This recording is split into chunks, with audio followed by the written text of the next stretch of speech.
എന്താ പറയാ, പല വർണ്ണത്തിലുള്ള കിളികൾ പറന്നു പോകുന്ന പോലെ എല്ലാവരുടെ മുഖത്തും നിഗൂഢതകളാ, ട്വിസ്റ്റും കാര്യങ്ങളൊക്കെയാണ്. എന്റെ പൊന്നാണ് എന്നെ തൊലിക്കാണല്ലോ. ഭയങ്കര പടം. അങ്ങയുടെ എന്ത് കാണിച്ചിരിക്കുന്നത് നമുക്കും ഉണ്ടൊരു സംഭവം എന്ന് പറഞ്ഞ് കാണിക്കാൻ പറ്റിയൊരു പടം. ആ ചിരിയൊക്കെ ഉണ്ട്.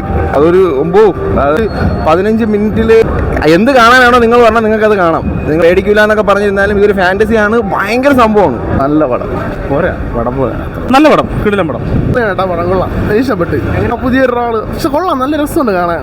ബോറടിക്കത്തില്ല. എന്നാൽ ചെറിയ ലാഗാണെങ്കിലും കുഴപ്പമില്ല. കുറവാണ് സംഭവം. ഇടയ്ക്കിട്ട് ചെറിയ ഡിസ്റ്റൊക്കെ ഉണ്ട്. നല്ല പടം. സൂപ്പർ സിനിമയാണ്. കൂടുതലൊന്നും പറയാനില്ല. എന്നാലും നമ്മൾ ഉദ്ദേശിച്ച പോലെ ഒന്നുമല്ല. വേറൊരു കഥയാണ്. നല്ല ത്രില്ലിംഗ് ആണ്. തുമ്പോടേണ്ട ഒരു ഭയാനകമായ വേർഷൻ. ഭയങ്കര സാറ്റിസ്ഫൈ. വെളിയിറങ്ങിയതിനു ശേഷം എൻ്റെ മൈൻഡൊക്കെ ആകെ ലോത്തി തോന്നുന്നവരുണ്ട്. കൊള്ളാം. നല്ല സിനിമ. പടം കിടിലൻ പടം. നമുക്ക് വലിയ എഴച്ചിലൊന്നും ഫീൽ ചെയ്യില്ല. എങ്കിലും ത്രില്ലടിപ്പിക്കുന്ന ഫാക്ടർ ഉള്ളതുകൊണ്ട് നമ്മളെ തന്നെ ആ സിനിമയിലോട്ട് അങ്ങ് ഇറങ്ങി അങ്ങ് പോകും. മമ്മൂട്ടി ഞെട്ടിച്ചു. 100% പെർഫോമൻസ്. പ്രസ് മീറ്റിൽ കണ്ടതുപോലെ തന്നെ പുള്ളി ഇപ്പോൾ ഏതാണ്ട് പറഞ്ഞില്ലേ ശൂന്യതയായിട്ട് വന്നവർ, അതൊക്കെ പുള്ളിയുടെ പ്രൊമോഷനായിട്ട് എനിക്ക് തോന്നുള്ളൂ. നല്ല രീതിയിൽ എടുത്തു വെച്ചിട്ടുണ്ട്. നല്ല തീ സാധനമാണ്. കൊള്ളാം. നല്ല സിനിമയായിരുന്നു. കൊള്ളാം. തിയേറ്റർ വേർത്താണ്. ഒരു മികച്ച പടമൊന്നും പറയാനൊന്നുമില്ല. കാരണം എല്ലാവർക്കും ഇഷ്ടപ്പെടുമെന്ന് തോന്നുന്നില്ല. ബ്ലാക്ക് ആൻഡ് വൈറ്റ് സിനിമയിലെന്ന് ശരിക്കും പറഞ്ഞാൽ ചെമ്മീൻ സിനിമ ഒരു കൂടെ ഇട്ടാൽ നമുക്ക് നല്ല രീതിയിൽ കണ്ടുപോകേണ്ടി വരും. മേക്കിംഗ് ഒക്കെ നന്നായിട്ടുണ്ട്, ക്യാമറ വർക്ക് നന്നായിട്ടുണ്ട്. പക്ഷേ നമ്മൾ പ്രതീക്ഷിച്ച അത്ര വന്നിട്ടില്ല. നല്ല മേ ബി ഒരു ആവറേജ്, അത്രത്തോളം പറയാൻ പോലും നമുക്ക് ഡൗട്ടാണ്.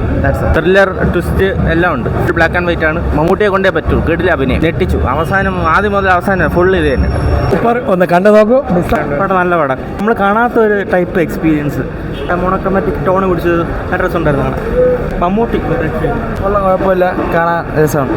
ഒരു രക്ഷയില്ല, താക്കളില്ല, അതിഗംഭീരം. മച്ച് തിയേറ്റർ എക്സ്പീരിയൻസ് ആണ്. എല്ലാവരും നല്ല ആക്ടിങ് ഒക്കെ പൊള്ളിയായിരുന്നു. അർജുൻ അശോകും എല്ലാവരും ആക്ടിങ് ഒക്കെ അടിപൊളിയായിരുന്നു.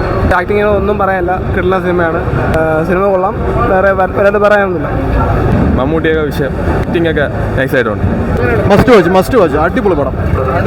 നാഷണൽ അവാർഡ് കിട്ടാനുള്ളൊരു എല്ലാ സ്കോപ്പുള്ള ഒരു സിനിമയാണ്. ഇതിനെ കാണണം. ചിരിച്ചുകൊണ്ട് കൊലച്ചിരികൾ പലതും നമുക്ക് കാണാൻ കഴിയുന്നൊരു സ്ക്രീനാണ് അവിടെ. എന്ന് വെച്ച് കഴിഞ്ഞാൽ അത്രയധികം വളരെയധികം ഗംഭീരമായിട്ട് തന്നെ ആ സിനിമ എടുത്തു വെച്ചിട്ടുണ്ട്. അതുപോലെ വിഷ്വലിയും അതുപോലെ മ്യൂസിക് വൈസ് ആണെങ്കിലും എല്ലാം കൊണ്ടും ഭയങ്കര വലിയൊരു എക്സ്പീരിയൻസ് ആണ്. തീർച്ചയായിട്ടും സിനിമ തിയേറ്ററിൽ തന്നെ കാണണം. അറിയിക്കാൻ കഴിയില്ല. നാഷണൽ അവാർഡുള്ള എല്ലാ സ്കോപ്പും ഉണ്ട്. മമ്മൂട്ടിയുടെ കൊലച്ചിരികൾ പലതും നമുക്ക് സ്ക്രീനിൽ കാണാം. കിടിലാണ് ബ്രോ. രക്ഷയില്ല ബ്രോ. ഹൊറർ ബേസ്ഡ് മൂവിയാണ്. അടിപൊളി സിനിമയാണ് ബ്രോ. ഒരു സീനുമില്ല. കിടില സിനിമ. ഒരു തിയേറ്റർ മസ്റ്റ് വാച്ചബിൾ മൂവിയാണ്. മമ്മൂക്കയാണ് ലീഡിംഗ് ആയിട്ട് പോകുന്നത്. ബ്ലാക്ക് മാജിക് ആയിട്ടൊക്കെ ഉള്ളതാണ്. കൂടുതൽ പറയുന്നില്ല, സ്പോയിലായി പോകും.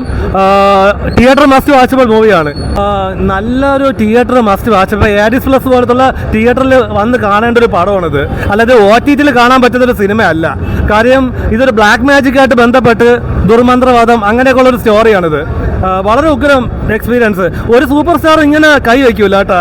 ഈ ഒരു ക്യാരക്ടർ ഇന്ത്യൻ സിനിമയിൽ തന്നെ ഒരു വിഷയം തന്നെയാണ് പുള്ളി. അറിയാലോ, മമ്മൂട്ടിയാണ്. അതിൻ്റേതായിട്ടുള്ള കുറച്ച് ഡിഫറൻസ് ഉണ്ട്. സിനിമയെന്ന് നമ്മൾ സമീപിക്കുമ്പോൾ വളരെയധികം ഒരു വെറൈറ്റി ഉള്ള ഒരു പടമാണ്. എല്ലാവർക്കും ഇഷ്ടപ്പെടണമെന്നില്ല. Content wise it's brilliant. നമ്മൾ ആരും കാണാത്ത കണ്ടന്റാണ്. ഒരു ത്രില്ലർ ജോണറിൽ നമുക്ക് പെടുത്താം. പക്ഷേ എല്ലാവരും കാണേണ്ട സിനിമ തന്നെയാണ്. ഒന്ന് കണ്ടു നോക്ക്. ടിക്കറ്റ് എടുത്ത് നോക്കും.